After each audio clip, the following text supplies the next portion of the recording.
let's look at the Excel interface. At the top left hand corner we have what we refer to as our quick access toolbar, and you know this by a drop down arrow. If you've got anything in your file, don't worry about it, as you'll be covering the Excel toolbar, the quick access toolbar, shortly. Next to the quick access toolbar we have the book 1-Excel. This is the default name when you're opening files. When you open another one, book 2, the moment you save the file it will update with the file name. Then we have our search bar, and that's greened out, and if you hover with your mouse over it goes white. So if I click on the search, it will give me freeze panes, for example, and then a couple of options, and then I can even type in here to find certain things as well. Next to that we also then have again your name, minimize, maximize, and closing it down. Beneath that we then have, to get rid of this then as well, the search, I'm just going to press escape on the keyboard. Below that we have our ribbon, and we'll be discussing this ribbon later on. Next to that we have our name box, which really just tells us the cell that we have selected. So we selected cell C2 or F7, can you see it selected? And then from there we also have our formula box, our FX, and then here we have our formula bar. And when I click into Excel, notice that this is grayed out, but the moment I click into it everything is available. On the left hand side we have a scroll bar, then we have a scroll bar at the bottom, we have our views here at the bottom as well as a scroll. Let me select cell A1. The moment that I've selected it, everything becomes available on my ribbon, as well as I've got my views, which is my normal view. If I click on my page layout view, changes the view. If I click on my page break preview, now page break preview is very handy when we especially when we come to printing, and we'll be discussing this later. Let's click again on the normal view. I can also zoom by clicking on the plus, and really it just maximizes or zooms into the Excel cells. It doesn't zoom in on anything else. Let me minimize, reduce the zoom again to 100%. I can even left click and hold on the zoom button there and drag it as I want to. Beneath that we have what we refer to as our sheets. Sheet 1, it will always default as sheet 1, and if we want to add more sheets, you can see that if I hover over the plus sign, auto tooltip says new sheet. If I want to add new sheets, I just click on pressing the plus sign, and then we got Excel ready. Always make sure that when you are working with Excel that it is in ready mode. What we can also do is we can navigate.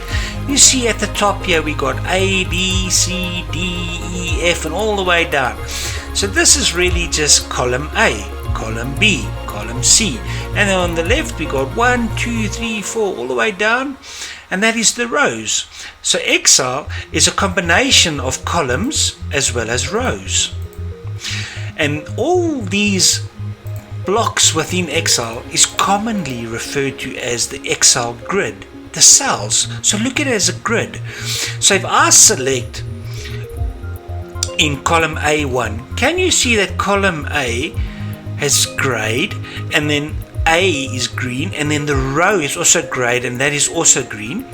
So if I click anywhere, I know that where I am, I just quickly look at the columns. There's a green line there as well. I know I'm in column L, and I know there's a green line there as well. I'm in row 14, so therefore I'm in cell L14. Let me click somewhere else. Column D is highlighted, row 9 is highlighted. I'm in cell D9. What I can also do is, if I hover over column with my mouse, look at my mouse pointer, a white cross. If I move it to over column F now changes to a different green. Can you see that there's a black arrow pointing downwards? If I left click it, I can select column F. Alternatively, I can wait for it again for that black arrow, and I can left click and hold and then drag it, and I can select column H to L.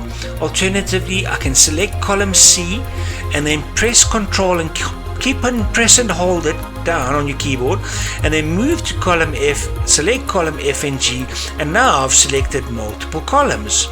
Alternatively, I can go to my rows and I can hover over row 2, look at the black pointed arrow right. If I left click now, I can select row 2.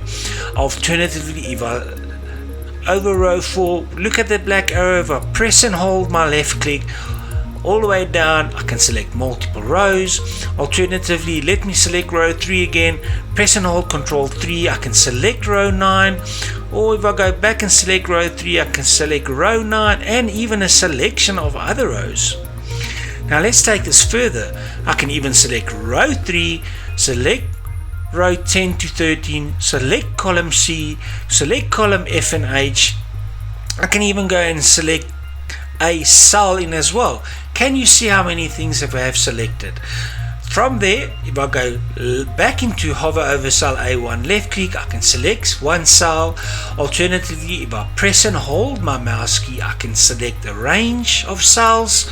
Alternatively, go back and select A1, then go back on, press Control on your keyboard, go to G3, look at how the graphic appears on the cell. I can hold, left click and drag and hold, left click and drag, or even select another one.